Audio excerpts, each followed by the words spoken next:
사랑하는 성도 여러분, 오늘 이 본문을 통해서 우리는 굉장히 좀 어려운 주제를 하나를 다루기를 원합니다.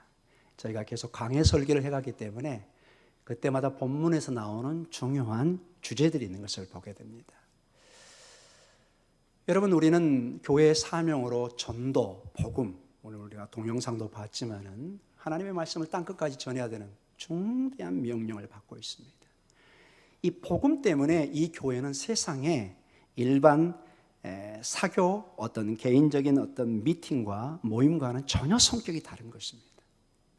교회는 하나님의 생명 복음을 붙들고 가르치고 전파하고 고치는 그 주님의 사역을 그대로 본받기를 원하는 그러한 사명을 가지고 있습니다. 여러분들이 얼마든지 주변에 가서 얼마든지 여러분 친구들 모임 하루 종일 모여서 대화할 수 있고 어떤 일들을 할 수 있습니다. 그러나 교회만큼은 우리가 모여서 함께 대화를 나누지만 전혀 다른 주제로 사명을 가지고 가고 있는 2000년의 교회 역사를 보게 됩니다. 그런데 여러분, 우리에게 가장 큰 질문은 수년 동안 교회가 기도하고 애쓰며 힘쓰는, 그리고 막대한 자원과 돈을 투자해서 선교와 복음을 하지만은 때로는 열매가 안 보일 때가 있습니다. 그 결과가 쉽게 나타나지 않을 때가 있습니다. 가끔 우리 선교사님들이 선교 보고하면 막 애들이 구름대처럼 몰려오고, 그거는 굉장히 예외적인 겁니다. 어느 정도 복음이 전파될 수 있는 곳은 그런 현상이 있지만, 딱 한 예로 아프가니스탄, 파키스탄, 사우디아라비아, 이란 이런 데서 그런 선교 보고하면은 그거는 정말로 이상한 겁니다. 그런 곳은 복음을 전하다가 그냥 순교할 수 있는 것.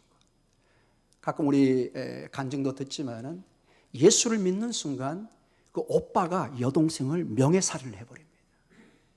부모가 자식을 죽입니다. 그 정도, 우리는 끔찍하게 보이는데 그 문화에서는 그게 당연한, 법적으로도 제재를 거의 받지 않아요. 그리고 한 가정의 전체가 개종을 하면은 완전히 사회에서 왕따시켜버리고 모든 지위와 직장 모든 것을 다 제외시켜버립니다. 심각한 결과를 초래하기 때문에 선교사님들이 20년 또는 10년 이렇게 일을 해도 단 한 명의 개종자가 안 나올 수도 있습니다.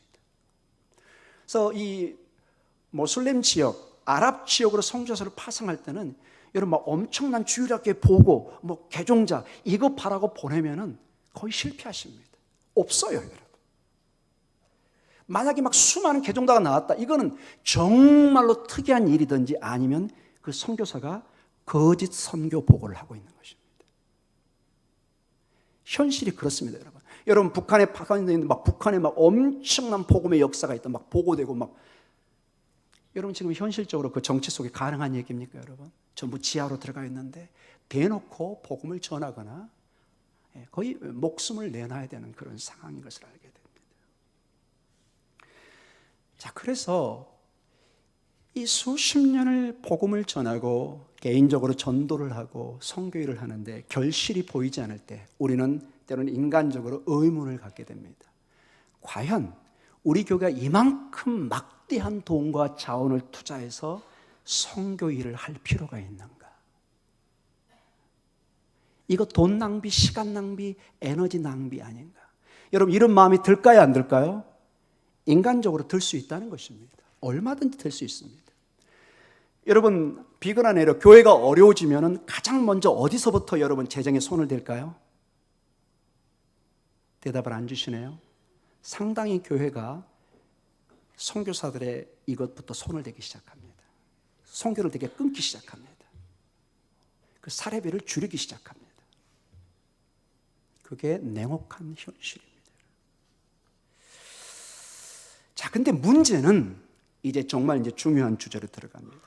왜 이렇게 복음을 전하는데? 자, 어려운 제가 아랍 세계를 들어서 거기는 그렇다 치고 우리 한국 같은 이 사회에 얼마든지 복음을 전하고 받아들이고 큰 손해가 없는, 오히려 교회 다니는 것이 오히려 더 많은 사람에게 유익을 줄 수 있는 그런 환경 속에서도 왜 우리 가족 중에, 우리 지인 중에, 친구 중에 그토록 복음을 전하는데 냉담한 반응을 나타낼까요? 왜 그럴까요, 여러분? 여러분, 때로는 의문을 가져본 적은 없으십니까, 여러분? 수많은 시간을 수십 년을 기도하고 전도를 하기를 원하는데 그때마다 친구는 가족의 오빠나 동생이나 뭐라고 그러죠? 형, 아직은 아니야. 집에까지 와서 그런 얘기 하지 마. 너나 신앙생활 잘하세요. 뭐 이런 식의. 그래서 굉장히 그 좀 분위기가 어색해지는, 아무리 친한 친구지만 신앙 문제에 딱 걸리면은 전도는 잘 안 되는 친구가 분명히 있습니다, 여러분. 저도 있습니다, 여러분. 진학이 너 뭐 목사 되고 뭐 신앙생활 잘 하는 것 같은데 그건 네 인생 살고 나는 내 비즈니스로 내 인생 살겠다. 이렇게 얘기하면 우리는 큰 실망을 가지고 하나님이 왜 이렇게 역사를 더디하실까? 크게 실망할 때가 있습니다. 자, 그 원인들을 오늘 살펴보면서 우리의 전도, 교회의 사명, 이 믿음이란 문제를 다시 한번 이 본문을 통해서 재점검해보는 그런 시간이 있기를 원합니다. 자, 오늘 이 본문을 보면은 12장 37절로 본문이 시작됩니다. 그리고 여기에 중요한 어떤 문제가 제시되기 시작합니다. 한번 37절을 한번 읽어보겠습니다. 이렇게 많은 표적을 그들 앞에서 행하셨으나 그를 믿지 아니하니. 자, 이런 많은 표적을 행하신 이가 누구죠? 예수님입니다. 5천 명을 먹이십니다. 죽은 자를 살립니다. 나사로. 여러분 깜짝 놀랄. 여러분 이 가운데 지금 죽은 자가 어제 장례식에 가서 인사를 했는데 오늘 아침에 벽제로 가는 것이 아니라 살아서 사람이 집으로 돌아오고 교회로 온다. 어떤 현상이 일어날까요? 전부 다 웃으시죠, 여러분? 아무도 믿지 못할 그런 현상이 하나님의 기적으로 여러분 관에서 어떤 사람이 일어난다고 생각해 보십시오. 상상할 수 없는 일이고 이런 것이 실제 베다니에서 나사로가 일어난 것입니다. 죽은 지 4일이 지나서 냄새가 나는데 이 붕대를 감은 상태에서 무덤에서 나오는 거예요. 상상할 수 없는 일이 일어납니다. 그런데 그 기적을, 그 표적을 보고도 37절에 많은 사람이 주님을 뭐 한다고요? 믿지 않으세요. 와, 우리 생각에는 이게 어떻게 가능할까? 그 기적을 보고도 어떻게 믿지 못할까? 그 수많은 역사를 보고도 어떻게 마음이 동하지 않을까? 제가 그래서 몇 번 여러분한테 강조했습니다. 기적은, 이런 이적들은 구원의 믿음의 도움은 될지 모르지만 그것이 바로 우리를 천국으로 보내질 못합니다. 여러분 명심하시기 바랍니다. 막 기적이 일어나면 믿음이 일어나고 다 천국 갈 것 같죠? 그렇지 않습니다. 어떤 현상이 일어난지 아세요?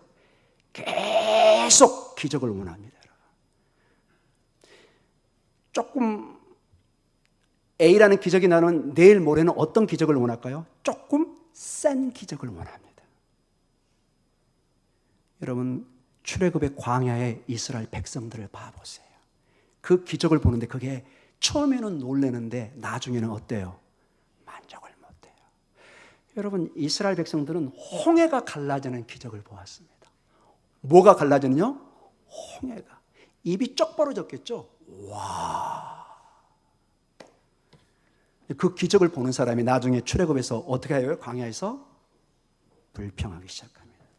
여러분 거듭 얘기하지만 이 기적은 믿음의 도움은 될지 모르지만 우리의 온전한 신앙을 다 송두리째 바꾸지 못합니다. 그럴 수도 있지만 그러지 않는 가능성을 성경은 여러 곳에서 말씀하십니다. 오늘 여기 봐보세요. 그 많은 기적을 여기 표적이 여기 원문에도 여기 우리 번역도 잘 해놨어요. 이게 한두 개가 아니에요. 뭐라고 나와 있죠? 37절에 어떤 표적으로 앞에 수식어가 붙어 있죠? 많은.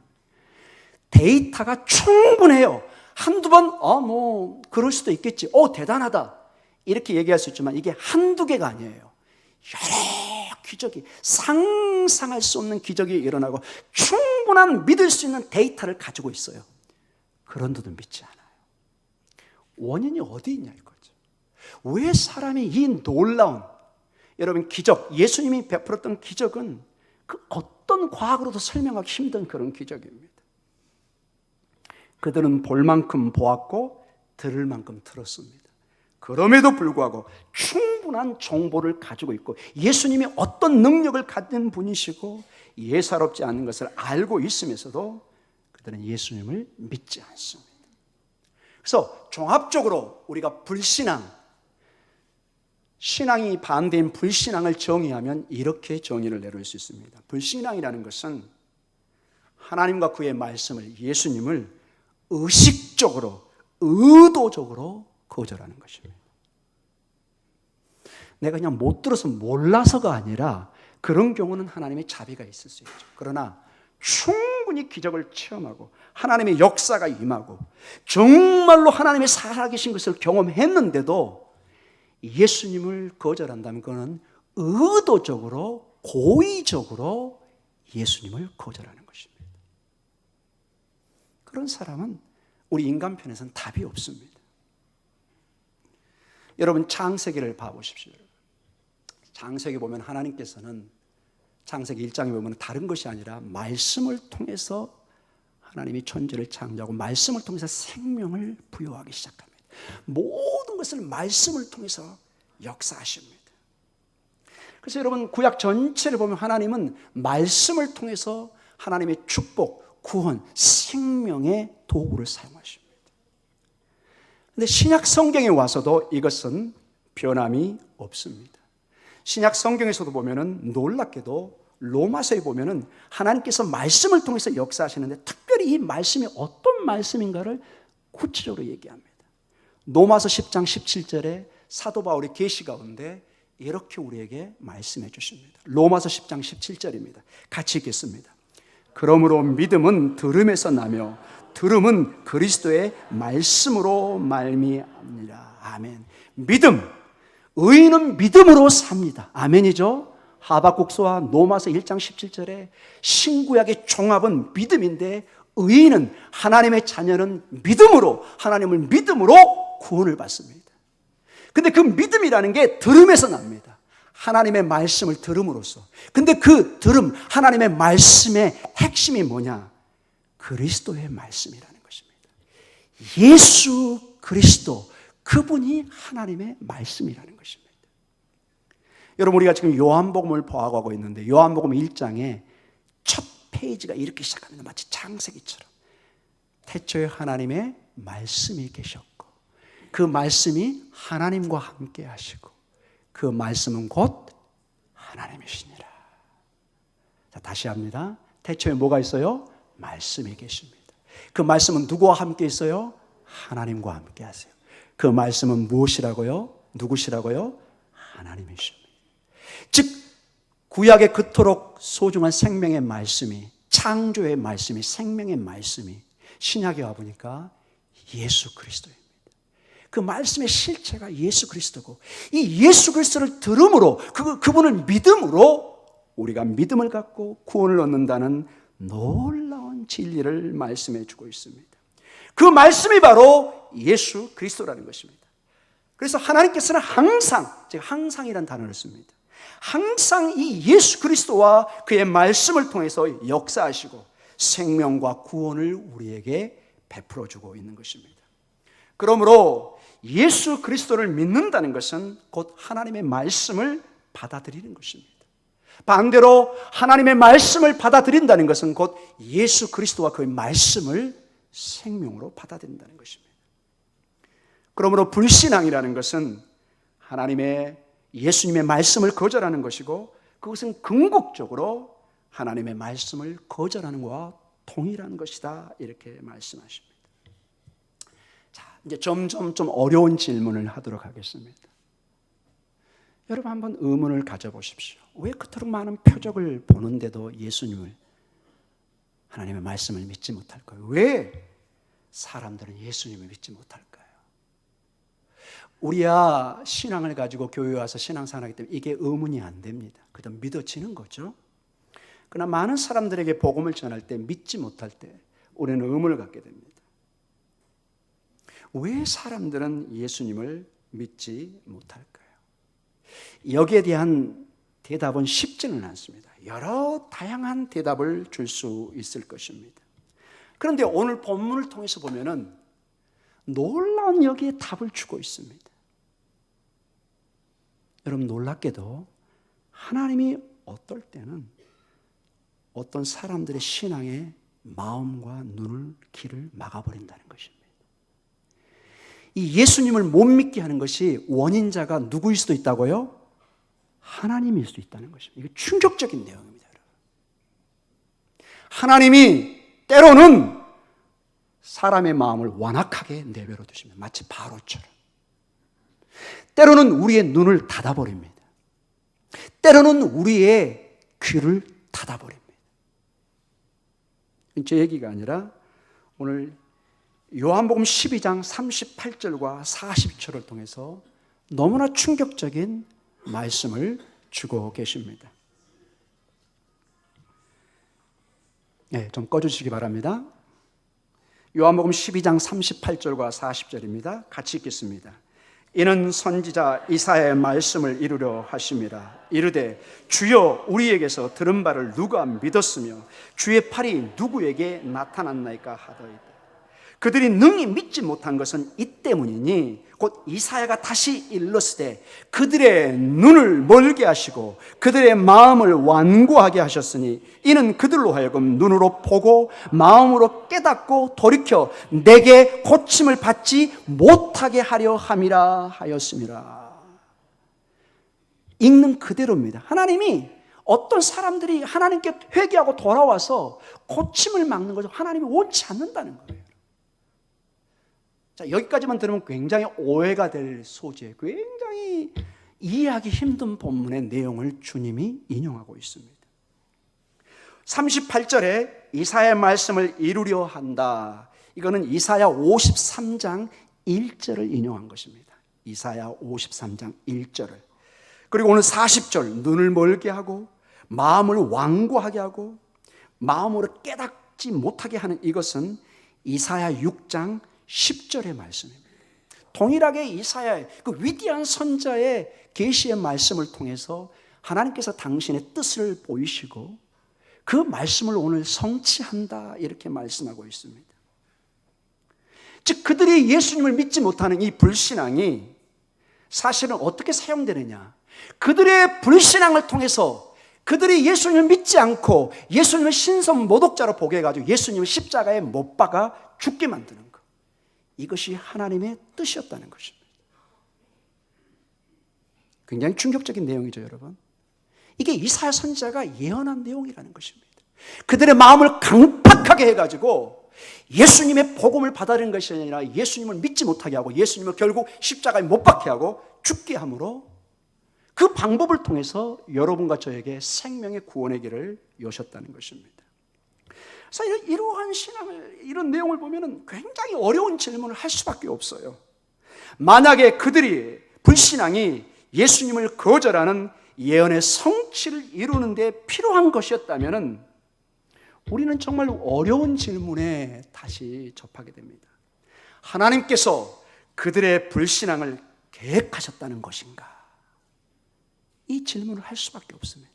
하나님이 그들의 불신앙을 이미 계획한 것, 이미 결정한 건 아닌가?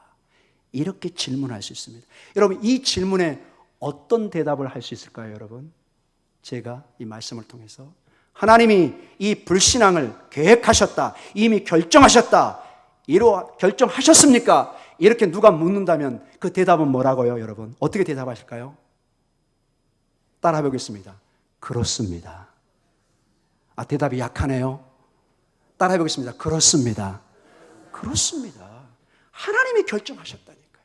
하나님이 그들의 마음을 닫게 하고 불신앙으로 결정을 하신 거예요. 600년 전에. 이사야 선지자를 통해서 이것을 말씀하셨어요. 이걸 그대로 예수님이 지금 인용하고 있습니다. 요한 사도가. 요한복음 분명하게 그들이 예수님을 믿지 않았을 뿐만 아니라 사실은 그들은 믿을 수도 없고 믿을 능력도 없다고 아예 단정적으로 표현하고 있습니다. 여러분, 38절과 39절을 한번 읽도록 하겠습니다. 이런 맥락 속에 한번 38절과 39절을 같이 읽습니다. 이는 선지자 이사야의 말씀을 이루려 하심이라. 이르되 주여 우리에게서 들은 바를 누가 믿었으며 주의 팔이 누구에게 나타났나이까 하였더라. 그들이 능히 믿지 못한 것은 이 때문이니 곧 이사야가 다시 일러스되. 아멘. 그들이 능히 믿지 못하게 하셨습니다. 능히. 하나님이 왜 그랬을까요, 여러분? 왜?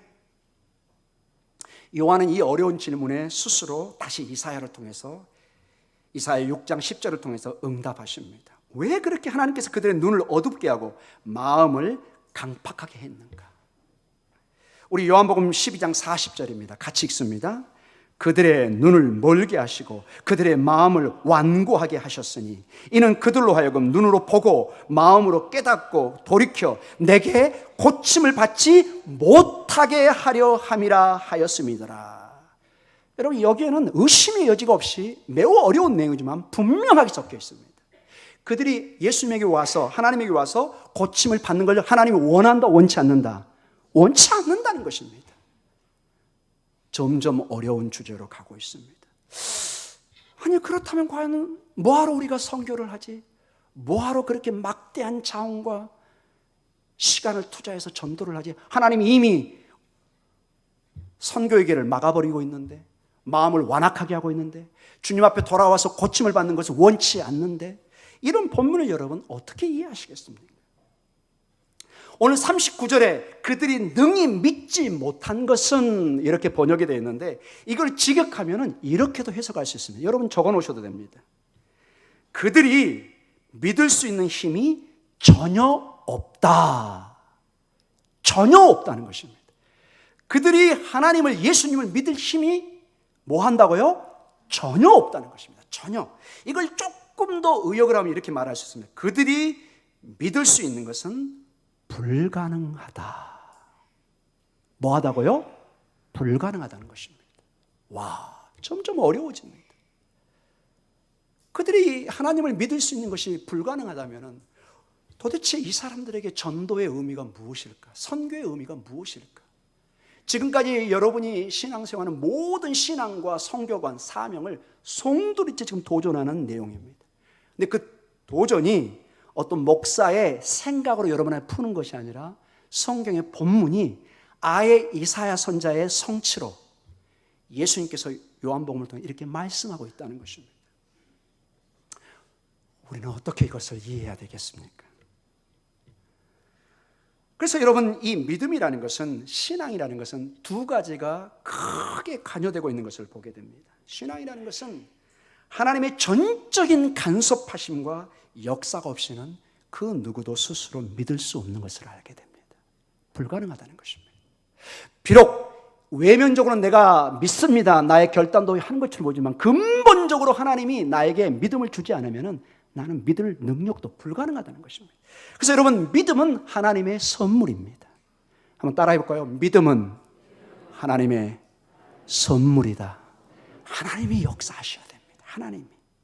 둘째로 중요한 것은 때로는 하나님께서 당신의 목적에 따라 어떤 사람은 마음을 완악하게 하고 광팍하게 하고 어떤 사람은 믿음의 길을 열어주고 주님을 믿게 한다는 것입니다. 우리는 모릅니다. 그러나 하나님은 하나님의 방법에 따라서 어떤 사람은, 어떤 민족은 마음을 강팍하게 만듭니다. 바로처럼. 그러나 어떤 민족은 하나님의 구원의 길을 여십니다. 그럼 우리는 당장 질문할 것입니다. 하나님은 불공평합니다. 하나님은 사랑이시고 모든 사람이 구원을 얻기를 원하신다고 말씀하시면서 왜 이런 이상한 행동을 하십니까? 여러분, 성경은 이 질문에 뭐라고 대답한 줄 아십니까? 여러분이 참고적으로 안 펴도 됩니다. 로마서 9장 21절에 그런 질문에 이렇게 대답을 하면 토기장이 비유를 듭니다. 토기장이가 진흙 한 동이로 하나는 기 있을 그릇을 만들고 하나는 촌 있을 그릇을 만들 고난이 없느냐? 토기장이 마음대로라는 것입니다. 여러분이 부당하든 부당하지 않든 그것은 우리의 고난이 아닙니다.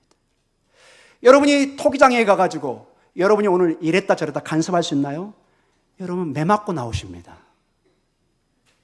토기장에 결정합니다. 자, 이거는 뚝배기 그릇, 이거는 막걸리 잔, 또 뭔 잔 만들까요? 이거는 꽃병, 이거는 고려청자.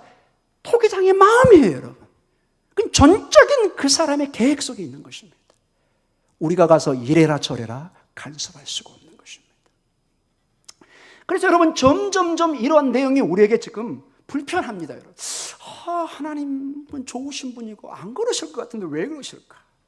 우리의 반응은 매우 지금 불편하기 짝이 없습니다.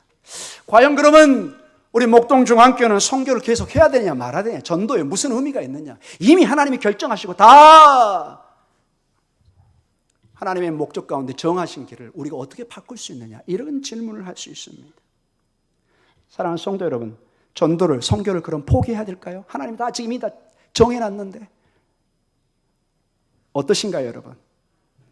여러분 답이 있으십니까? 제가 이렇게 물어보면은. 자, 시간이 없기 때문에 제가 길게 끌지 않겠습니다. 성경 말씀 안에 이러한 질문에 답이 있습니다. 여러분, 이사야 6장 9절과 12절에 그 하나님께서 문을, 마음을, 귀를 닫는다는 그 본문 속에 답이 담겨져 있습니다. 우리 이사야 6장 9절과 12절을 천천히 한번 읽어보겠습니다. 같이 읽습니다. 여호와께서 이르시되 가서 이 백성에게 이르기를 너희가 듣기는 들어도 깨닫지 못할 것이요 보기는 보아도 알지 못하리라 하여 이 백성의 마음을 둔하게 하며 그들의 귀가 막히고 그들의 눈이 감기게 하라.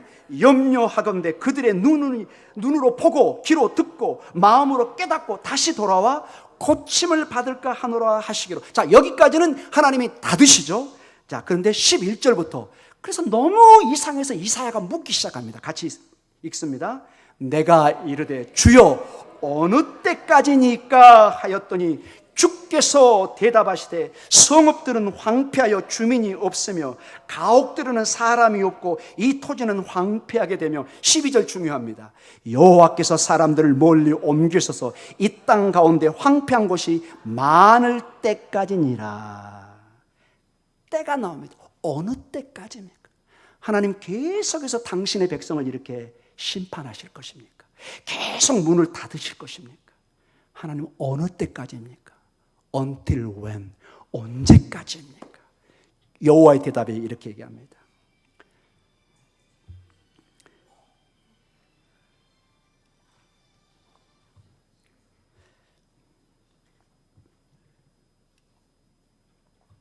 사람들에게 하나님이 계획한 심판의 계획이 있습니다.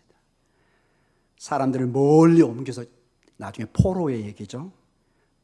이 땅 가운데 황폐한 곳이 많을 때까지니라. 즉 그것이 지나면 하나님은 어떻게 하시겠다는 거예요? 이 하나님의 완악하게 하심, 눈을 감게 하심, 길을 닫는 그것을 뭐 하시겠다는 거예요? 열어주시겠다는 것입니다.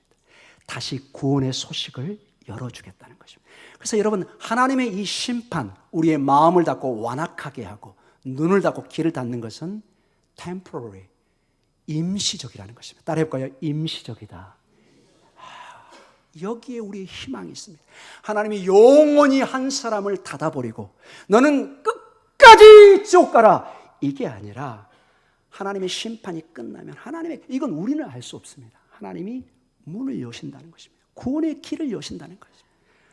어느 때까지니라 시간을 얘기하고 있습니다.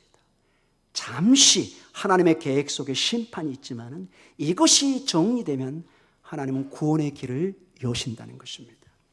여기에 우리의 선교의 복음 전함의 소망이 있는 것입니다. 여러분, 한 예를 들어보겠습니다. 신약 성경에 여러분, 그렇게 복음이 닫혀졌고 사람이 믿지 않았어요. 근데 조금 지나고 예수님이 돌아가시고 승천하신 다음에 성령이 임하시고 사도행전 2장에 보면은 베드로가 설교를 하는데 하루에 몇천 명이 돌아오죠? 크게요, 여러분. 3천 명이 돌아옵니다. 여기 그렇게 믿지 않던 사람들이 하나님이 문을 여시니까 하루에 몇천 명이 돌아와요? 3천 명이 돌아와요. 하나님의 때가 온 것입니다. 여러분, 사도 바울이 다메섹에서 하나님의 강력한 예수의 빛을 쐬이면서 완전히 뒤집어져서 선교일을 하는데 가는 곳마다 사람들이 다가오기 시작합니다. 아마 그게 수백 명, 수천 명이 될 것입니다. 이렇게 하나님께서 저 그리스에, 지금의 터키에, 로마에 하나님의 복음의 씨앗이 떨어지고 돌아오는 역사가 있습니다. 근데 우리가 다시 구약으로 돌아가서 그 위대한 선지자인 이사야, 예레미야, 에스겔 선지자를 봐보십시오. 위대한 선지자입니다. 누구하고도 비교할 수 없는 위대한 선지자인데 그들의 사역의 결과는 사실은 숫자적으로 볼 때는 완전히 실패자입니다. 여러분, 이사야 선지자는 유대 전설에 의하면 므낫세 왕 때 이사야 선지자를 그 나무 통 속에 집어넣어가지고 톱으로 켜서 죽였다. 아마 이건 거의 사실에 순교를 당했습니다. 여러분, 예레미야 선지자는 어떤 선지자로 우리가 익히 알고 있죠? 눈물의 선지자입니다. 얼마나 고난을 받는지, 얼마나 핍박을 당하는지. 이스라엘에 가면 여러분, 예레미야 선지자가 빠졌던 구덩이, 감옥이 지금도 남아 있습니다. 상상할 수 없는 핍박을 받았습니다. 에스겔 선지자 저 바벨론 포로로 잡혀가고 혹독한 고난 속에 숫자적으로 보면 이 선지자들은 전혀 복음의 열매가 안 보여요. 그러나 지금 누가 여러분 이사야 선지자를, 예레미야 선지자를, 에스겔 선지자를 실패자라고 봅니까? 위대한 대선지자로 우리는 그분을 기억하고 있습니다. 그래서 여러분, 우리에게 도전입니다. 마지막으로 여러분, 설교의 마지막 부분으로 가고 있습니다. 자, 우리가 복음의 사역을 합니다. 선교의 사역을 합니다. 여러분, 우리 각자, 우리 성가대, 여러 가지 모습, 우리 성도님들 여러 모습으로 우리 교회뿐만 아니라 다른 교회도 많은 선교를 합니다. 그런데 열매가 보이지 않아요. 마치 실패처럼 보입니다. 여러분 어떻게 하시겠습니까? 그럼 선교를 중단해야 되겠습니까? 정리해야 되겠습니까? 여러분, 선교 일이 이렇게 우리가 사업 접듯이 접어야 되는 일입니까, 여러분? 이럴 때 계속해서 신실하게 하나님의 복음을 전할 수 있는가? 이 일을 지속할 수 있는가? 이것이 우리에게 큰 질문입니다. 막 선교 결과가 확 드러나는 그것은 괜찮지만은 저 불교 국가 아니면 아랍 국가 이런 곳에 10년, 20년이 지나도 한 사람도 복음의 열매가 보이지 않는데 여러분 계속해서 기도하고 선교비와 모든 것을 투자할 수 있겠냐 이것이죠. 사랑하는 성도님, 그래서 우리들은 이러한 질문 속에 오늘 이 본문을 혹시 오해해가지고 하나님이 이미 다 정한 것이기 때문에 선교 필요 없구나, 우리 교회 뭐 일 안 해도 되겠구나, 하나님이 이미 다 정하신 건데, 이거는 정말로 이 본문을 오해하는 것입니다. 여러분이 절대로 이 본문 이런 것을 가지고 복음, 선교를 하지 않는 것에 변명의 구절로 삼아서는 크게 잘못 오해한 것입니다. 성경은 얘기합니다. 복음을 전하지 않는 것은 죄입니다. 교회가 교회의 사명을 저버리는 것입니다. 복음을 전하지 않는 것은 우리의 게으름입니다. 이유가 없습니다. 우리가 전하지 않는 것입니다. 복음을 전하고도 열매가 없는 것, 그것은 전혀 다른 차원의 문제입니다. 열매는 하나님이 책임질 것입니다. 우리는 기회가 주어지든지 주어지지 않든지 예수 그리스도를 전해야 됩니다. 디모데후서 4장 2절에 너는 말씀을 전하라. 때를 얻든지 못 얻든지 항상 힘쓰라. 항상 기분대로 전하는 것이 아니라 항상 복음은 우선순위로, 항상 그 나라와 그 의가 우선순위이지 하나님의 의와 그 나라는 예수 그리스도를 전하는 이것이 항상 우선순위입니다. 항상 전하라는 것입니다. 그리고 놀랍게도 고린도후서 6장 2절, 이건 좀 적어놓으시기 바랍니다. 고린도후서 6장 2절에 하나님께서 이때가 지금이 구원받을 만할 때요, 은혜 받을 만한 때라는 것입니다. 지금이 하나님이 이사야 선처럼 닫아놓는, 완전히 길을 막고 마음을 막고 그런 때가 아니라 하나님이 이제 은혜를, 구원을 여는 때라고 얘기하고 있습니다. 고린도후서 6장 2절을 제가 한번 읽어드리겠습니다. 보라, 지금은 은혜 받을 만한 때요, 보라, 지금은 구원의 날이로다. 이 구약에 하나님이 닫을 때, 완악하게 할 그때가 지나고 이제는 주의 성령이 임하여서 은혜 받을 만한 때요, 구원받을 만할 때요, 복음을 전할 때라는 것입니다. 이 일을 감당할 때 우리 교회 하나님의 놀라운 축복이 임할 줄 믿습니다. 여러분의 가정과 여러분의 사업에 축복이 임할 줄 믿습니다. 여러분이 정말로 축복을 위해서 여러분의 치료와 여러분의 놀라운 하나님의 임재를 경험하고 싶으면 복음을 붙잡으셔야 돼요. 하나님이 기뻐하신 뜻이 무엇인지를 함께 따라가야 돼요. 마치 공부를 잘하려면 공부 잘한 친구와 같이 하면 대부분 점수가 올라갑니다. 거의 틀림없어요. 여러분이 정말로 축복을 원하면 하나님이 무엇을 소중하게 생각하고 무엇에 우선순위를 두는가, 여기에 초점을 맞추십시오. 하나님은 분명히 부어주는 역사가 있을 줄 믿습니다. 아멘. 이 일의 목동중앙교회는 어떠한 타협이나 어떠한 양보나 변명은 있을 수 없을 것입니다. 어쩌든 때를 얻든지 못 얻든지 주의 복음을 전하는 가운데 하나님의 풍성한 성령의 역사가 이 공동체에, 여러분의 위에 임하기를 간절히 축원합니다. 기도하겠습니다.